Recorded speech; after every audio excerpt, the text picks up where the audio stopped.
Intégration dans un cours Moodle d'un travail assigné ou une tâche à réaliser.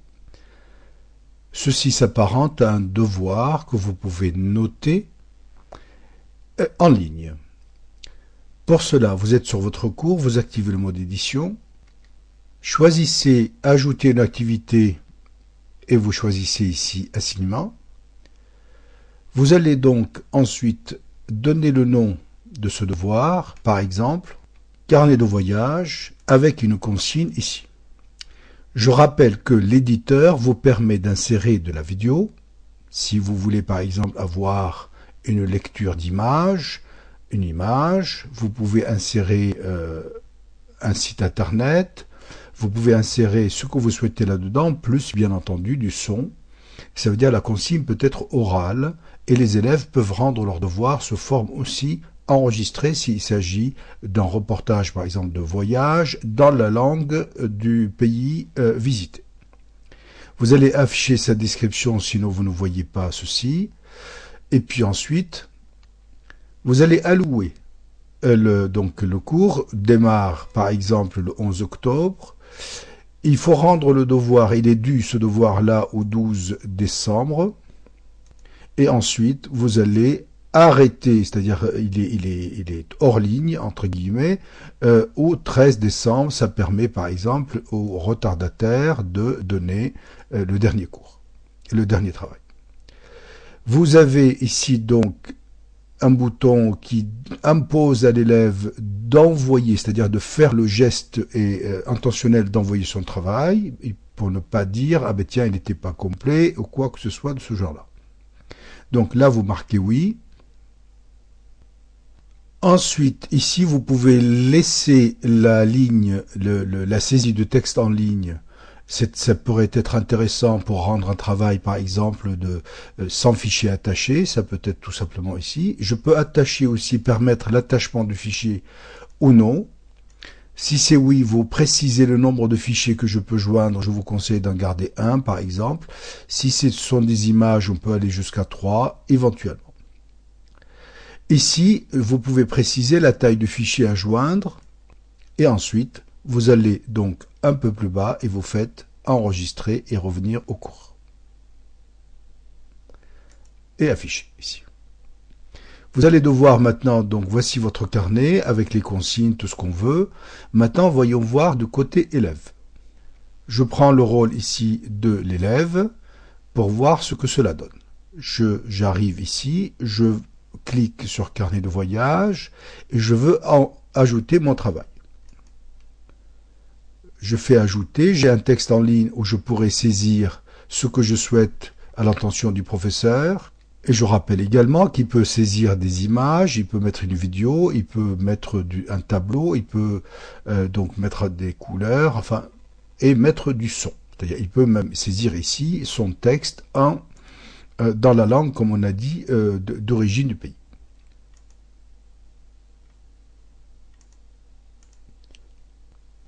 Donc là, il peut cliquer sur la petite, donc sur l'enregistrement, et puis il peut insérer son texte. Ceci a été donc maintenant fait, réalisé. Il peut le mettre en page éventuellement. Voilà mon fichier son. Et ensuite, ici, il peut attacher d'autres travaux. Par exemple, ici, il va attacher son carnet de voyage. Il fait ajouter. Il va parcourir ici, tout simplement. Il va sur son ordinateur et il va choisir son carnet de voyage, ici au format RTF, lisible, avec l'ensemble des logiciels de traitement de texte. Ici, il va sauvegarder et voilà son travail étant terminé.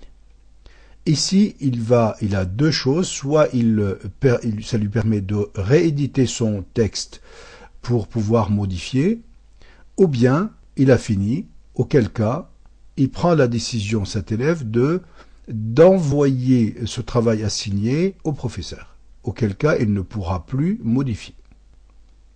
Il lui donne un résumé de tout ça. Maintenant, je vais prendre mon rôle, je reprends mon rôle de professeur. Que vois-je? Je vais ici, Je vois ici, alors ici c'est très facile, je n'ai qu'un seul travail, mais imaginez que j'ai plein de travaux qui ont été donnés, donc j'appuie ici, et puis comme ça je peux regarder, donc là ici Sylvain vient de m'envoyer un travail.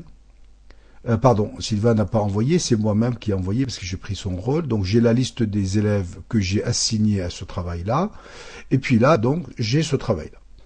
Je viens dessus, je vois le texte de l'élève ici, sinon je clique quand il est long, je clique sur la loupe, et là ici j'ai le travail, bien entendu, j'ai le son ici, je peux lire ce que cet élève, je peux entendre, pardon, ce que cet élève me le dit.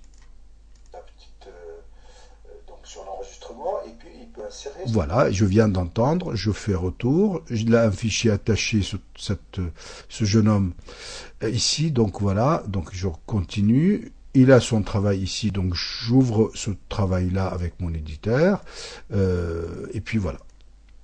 Une fois que j'ai visualisé, j'ai lu, j'ai entendu, etc., je peux maintenant le noter. Je viens à la note ici, je fais ici juste la petite modification, et puis là, maintenant, pouvoir le noter sur 100, mais si vous avez décidé de noter sur 20, Moodle transforme sur 100. Ici, je donne une excellente note de 99 à ce jeune homme, et je dis ici, mon commentaire pour son travail. Attention à ceci, attention à cela, et ou bien très bon travail, ou bien je peux donner des consignes de progression. Je sauvegarde, et là ici, donc c'est fini. Je peux maintenant conserver ce travail, ou bien encore, ici, par exemple, je peux ne pas conserver ce travail ou conserver ce travail pour ne pas être alourdi. Bon, ici, je décide de ne pas le conserver, je valide. OK, il faut que je coche au préalable, ça va de soi. Donc, je ne vais pas le garder, ce travail. Voilà, je ne le garde pas. Il est toujours affiché, mais ça ne sera pas quelque chose que je vais... ça ne sort pas tellement de l'ordinaire, donc je ne le garde pas. Donc je regarde comme ça parmi les élèves, ben, je vois bien que ceux-là, ils ont encore du temps. Voilà, tout simplement. Côté élève maintenant, on revient. L'élève voit maintenant, une fois qu'il revient sur son espace, il voit ici que le professeur l'a noté. Il va voir les commentaires que le professeur lui a laissés, ainsi que son travail lui-même, hein, qu'il pourra toujours entendre, etc. Donc, ce que permet cette activité, c'est éventuellement de pouvoir assigner un travail particulier à un élève, de remédiation par exemple, ou à la classe entière, etc. Et ça permet aussi le travail, bien entendu, en ligne. Lorsqu'on fait un voyage, véritablement un voyage scolaire, je pourrais donc, à travers cette activité-là, au fur et à mesure de tous les jours, donner à l'élève un petit peu de temps pour qu'il puisse, par exemple, faire véritablement son carnet de voyage en ligne, puisque nous avons ici, par exemple, donné la possibilité de saisir du texte en ligne. Voilà comment on met une activité, donc d'un travail assigné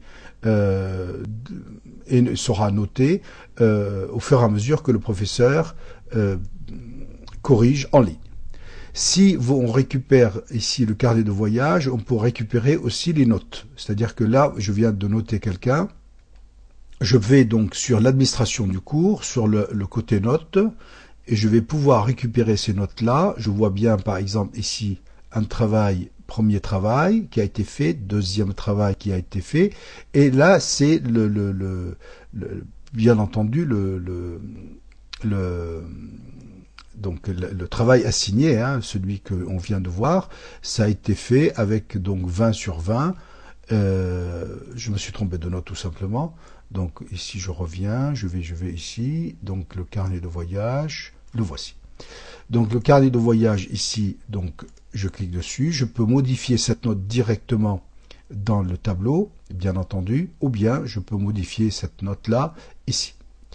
Donc je reviens, je peux récupérer toutes ces notes-là, bien sans aucune difficulté. C'est en fait l'affichage qui se produit mal, donc je vais agrandir un peu pour l'exemple. Voilà. Donc ici, je peux donc modifier cette note-là de carnet de voyage, ici, ou bien donc en activant le mode édition. Et ainsi, je peux modifier les notes. Je trouve que là, j'ai été un petit peu sévère, je donne 80. Et ici donc, je vais sur cette note-là, j'ai été trop large par rapport aux autres parce que je viens de noter les autres, ben je donne 60. Et bien voilà, je fais maintenant modifier. Toutes ces notes-là seront prises en compte et je peux les récupérer. Je quitte le mode édition et je vais les récupérer. Tout ceci, bien entendu, sans aucune difficulté, comme nous l'avons déjà vu. La récupération se fait toujours dans l'administration des notes avec, ici, la possibilité d'exporter ces notes-là, voilà, avec des feuilles de calcul au fichier texte ou encore calcul Excel. C'est à vous de voir et une fois que vous avez donc cliqué sur la note et puis sur le format, et bien là vous faites envoyer automatiquement. Vous pouvez télécharger vos notes ici et les saisir dans le programme de notes adéquat de votre établissement. Voici donc définitivement comment on fait un travail assigné et comment on récupère les notes qui vont avec.